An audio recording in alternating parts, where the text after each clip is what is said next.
和尤昌发一起遨游音乐世界。创作者：尤昌发，制作者：谢朝忠。作曲家的专长。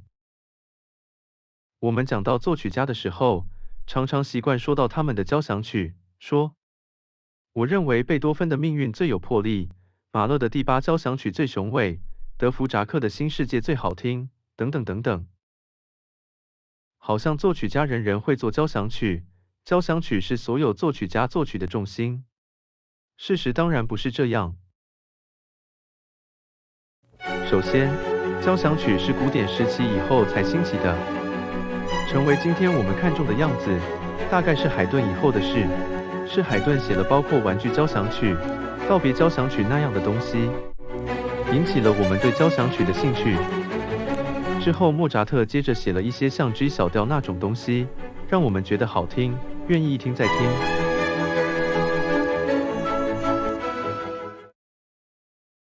接着贝多芬又写了9首让我们又喜欢听，又有东西可以谈论的交响曲，交响曲这个项目才变成作曲家的重点的样子。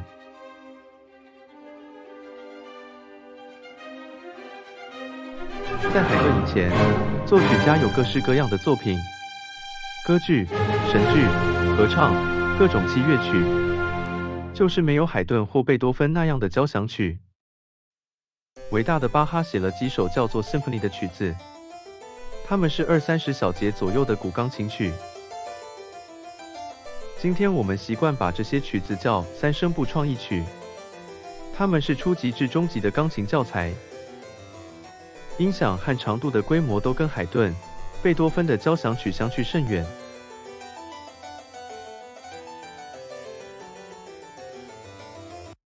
即使是贝多芬以后，许多作曲家都写交响曲，也不是每个作曲家都写交响曲的，并且成绩有好有坏。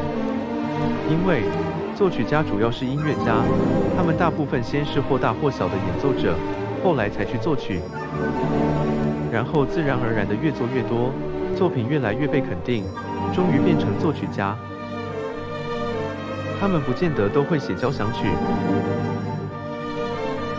莫扎特、贝多芬、布拉姆斯、马勒都是这样。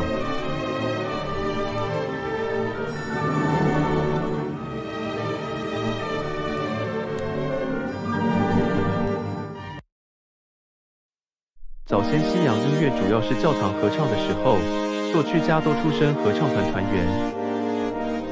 后来宫廷是音乐主力的时候，作曲家先是宫廷乐队乐手，再成为乐队领班，不能叫做指挥。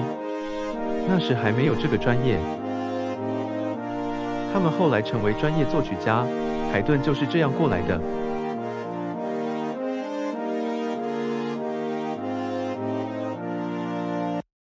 到了贝多芬以后，中产阶级崛起。帕格尼尼靠小提琴谋生，自然就写小提琴曲。肖邦的专长是钢琴，当然就写钢琴曲。布拉姆斯的时代，教会和宫廷已经不再组乐队，事业有成的商人组成了爱乐协会和资请音乐家。布拉姆斯则合唱曲、钢琴、独奏和协奏、管弦乐、交响曲都做。布拉姆斯最后是维也纳爱乐协会的主要音乐家，包括是作曲家。最开始的时候是个没有固定雇主的钢琴家。小学教师出身的小人物舒伯特写民歌风的歌曲，因为他的生活跟教会音乐家、宫廷音乐家、爱乐协会音乐家无关，他就是各区小市民酒店喝酒的小市民。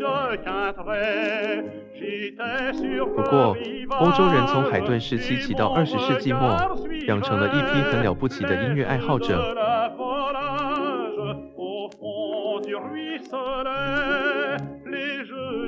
这些人热爱音乐，不只是听音乐、学音乐，涉猎之广，不但知识丰富，而且演奏乐器能力非常强。